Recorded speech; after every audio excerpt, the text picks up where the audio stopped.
Here are the 8 places where North Carolina's billionaires actually hide, and the names are not what you'd typically imagine.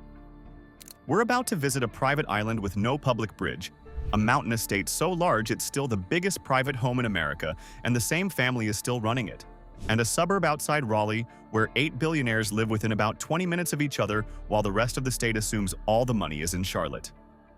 Let's get into it. Number 8. Winston-Salem and the Triad. We're kicking this off somewhere nobody would think to look, which is rather the point. The Triad has a completely different species of money to anything else in this video. It isn't tech money or hedge fund money or sports money.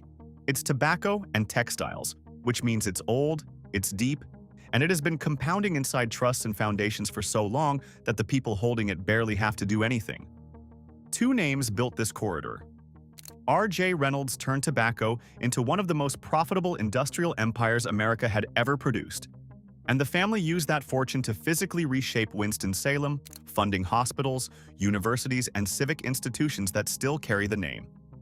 The Haynes family did the same thing through textiles, building a hosiery operation that eventually folded into one of the largest apparel companies in the United States. Now here's the honest thing about Winston-Salem, and it matters for this video. You will not find a Reynolds or a Haynes on the current Forbes billionaires list. That wealth has been dispersed across generations and moved into trusts, foundations, and family offices that simply don't show up as individual net worths. But it hasn't gone anywhere. It's sitting in the Reynolds Philanthropic Foundations, in the endowment at Wake Forest, and in private structures nobody outside them will ever see a number attached to. Which is genuinely a different kind of hiding to everything else on this list. Most people on this list hide behind a gate. This money hides behind a legal structure, and it works considerably better. And then there's Roy Carroll down in Greensboro, who is very much on the current list, with a net worth generally estimated between $2.5 and $3 billion. Carroll built it the old Triad way, buying land, developing apartments, and holding everything with minimal debt. He controls somewhere north of 13,000 apartment units across multiple states, owns dozens of self-storage facilities, and sits on a real estate portfolio in the billions. He also races Ferraris competitively, which is comfortably the most interesting hobby any apartment developer has ever had. The Triad's money hides inside paperwork. 2 hours west, one family hid theirs behind 8,000 acres of mountain and then opened the front door and charged admission. Number 7. Biltmore Forest and Asheville. Here's a fact that sounds invented every single time you say it. The largest privately owned home in the United States is not in Beverly Hills or the Hamptons. It's in Asheville, North Carolina, and the family that built it in the 1890s still owns it today. George Washington Vanderbilt II broke ground on Biltmore in 1889. The finished house runs to about 179,000 square feet with 250 rooms and took 6 years to build. He hired Richard Morris Hunt, the most prestigious architect of the Gilded Age, for the house, and Frederick Law Olmsted, the man who designed Central Park, for the grounds. He did not cut corners anywhere. After Vanderbilt died, the estate passed to his daughter Cornelia, who married a British diplomat named John Cecil, and it's the Cecils who have run it ever since. And here's the part that makes this an actual business story rather than a heritage story. By the late 1950s, Biltmore was hemorrhaging money. A house that size does not maintain itself, and the family faced the same choice every European aristocrat faces eventually, which is sell it or find something else for it to do. Cornelia's sons opened it to the public and restructured the whole thing as a commercial hospitality operation. That decision worked spectacularly. The Biltmore Company now generates over $200 million a year across the estate, an inn, a winery, restaurants, and retail. Bill Cecil Jr. serves as chief executive and his sister Deanie Pickering as chair, which means Cornelia Vanderbilt's descendants are still actively running it 4 generations on. And there's a residential enclave attached, because in 1920, Edith Vanderbilt carved out Biltmore Forest on the estate's northeastern edge and wrote deed restrictions into it, minimum construction costs, and minimum lot sizes, which have kept it one of the most protected addresses in western North Carolina for over a century. A family came to the mountains for clean air, accidentally built the largest house in America, nearly went broke maintaining it, and turned it into a business still earning $200 million a year. Biltmore survives by letting people in. The next place on this list survives by making sure they physically cannot get there. Number 6. Figure 8. Island. There are exclusive communities in America, and then there is Figure 8 Island, which is in its own category entirely. It sits just north of Wrightsville Beach on the North Carolina coast, and here's the detail that separates it from every other wealthy enclave in this state. There is no public bridge. The only way on is a single private causeway with a gatehouse, and if you don't live there or know somebody who does, that gate does not open. No public beach access, no day visitors, no driving through to have a look. The island holds roughly 500 homes along several miles of private shoreline, and the residents like the arrangement exactly as it is. Speaking of engineering the kind of privacy money can't usually buy, there's a program someone on our team has been curious about called the Billionaire Brain Wave. It's a simple 7-minute audio built around theta brainwave research, the deep focus brain state linked to where big creative ideas come from. You put on headphones once a day, usually with your morning coffee, and that's the whole routine. It's a one-time $39.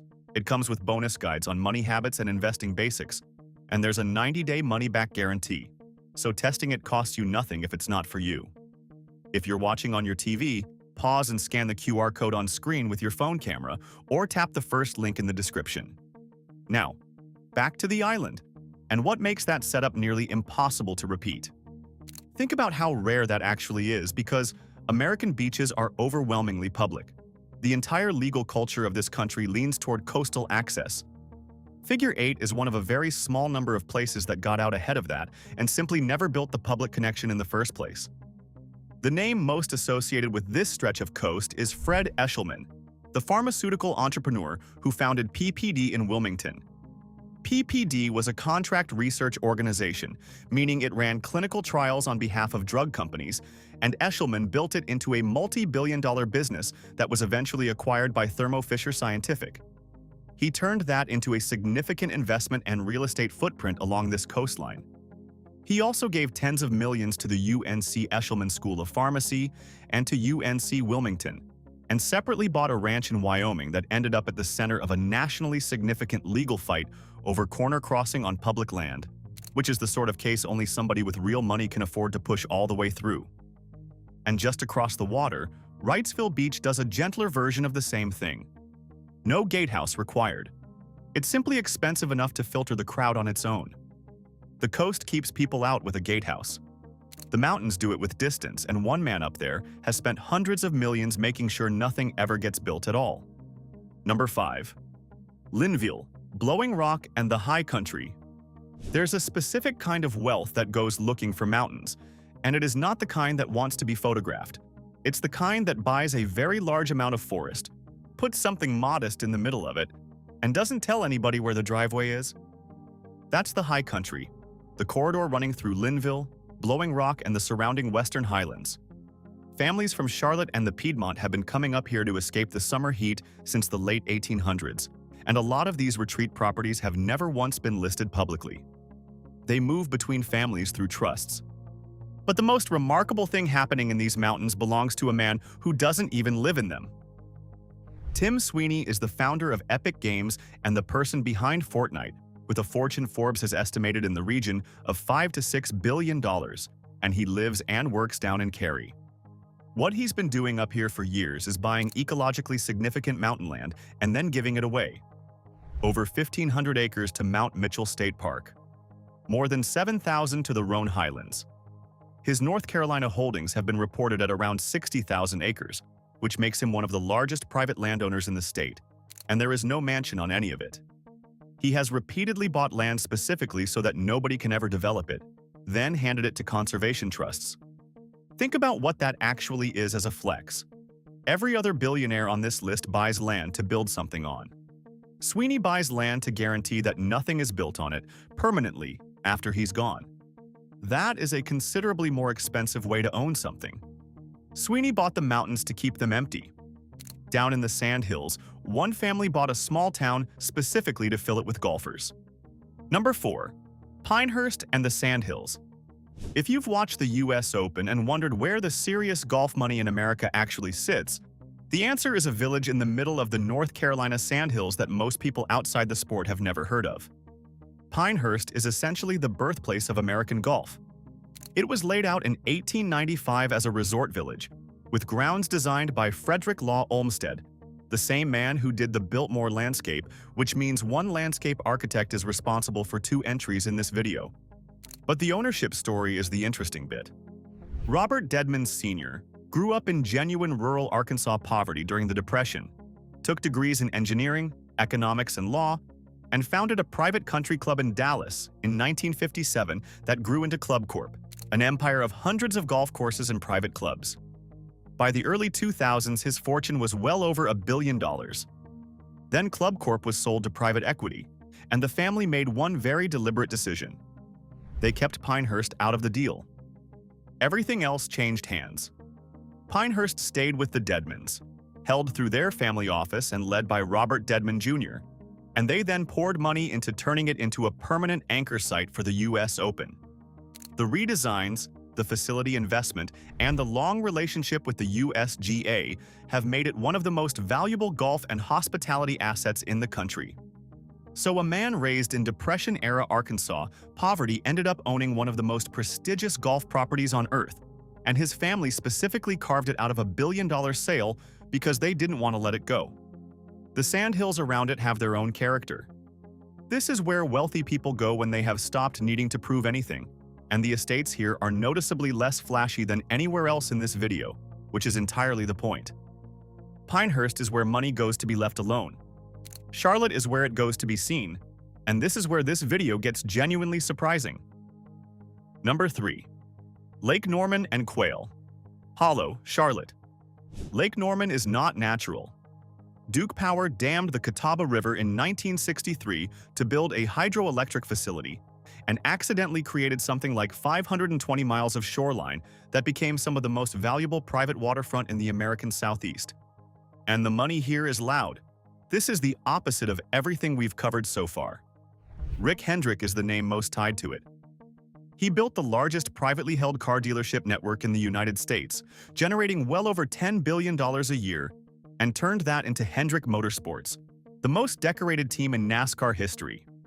His yacht is a fixture on the lake, and his compound is a landmark in the Cornelius and Mooresville corridor where the entire motorsports industry clusters.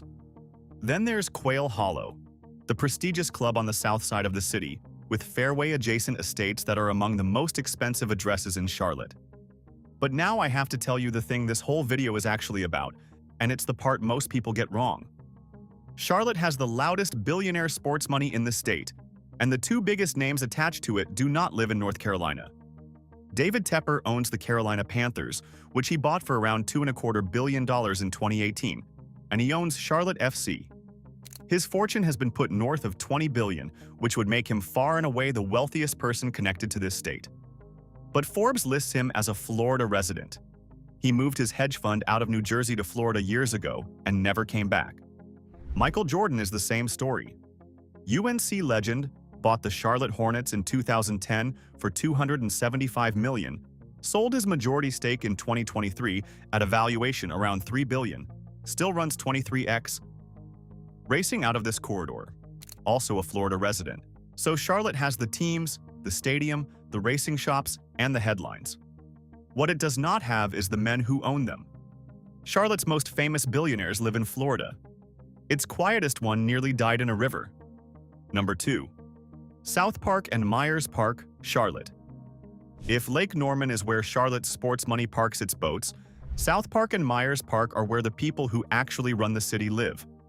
Myers Park has been Charlotte's premier address for over a century, a tree-lined enclave of large traditional homes that has always housed the executives running the banking, legal, and corporate machinery of what is, quietly, one of the biggest banking centers in the United States.